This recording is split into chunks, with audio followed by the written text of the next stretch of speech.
మనం ఎప్పుడు తిరుమలకు వెళ్తూ ఉంటాం. కానీ ఈసారి తిరుమలకు వెళ్ళేటప్పుడు ఈ 3 విషయాలను గుర్తుంచుకోండి. 1.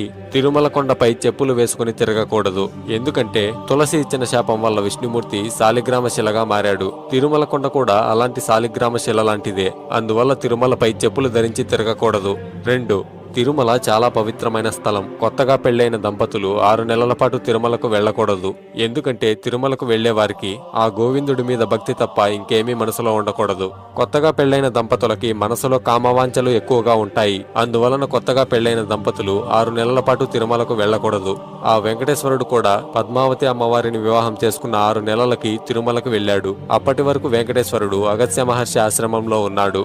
3. ప్రతి రాత్రి బ్రహ్మతో పాటు మిగతా దేవతలందరూ స్వయంగా స్వామివారిని అభిషేకిస్తారు. అందుకోసం ఆలయాన్ని మూసే ముందు గర్భగుడిలో కొన్ని పుష్పాలని అలాగే కొంత నీటిని ఉంచుతారు. తరువాత మరుసటి రోజు ఆ నీటిలో మరికొంత నీటిని కలిపి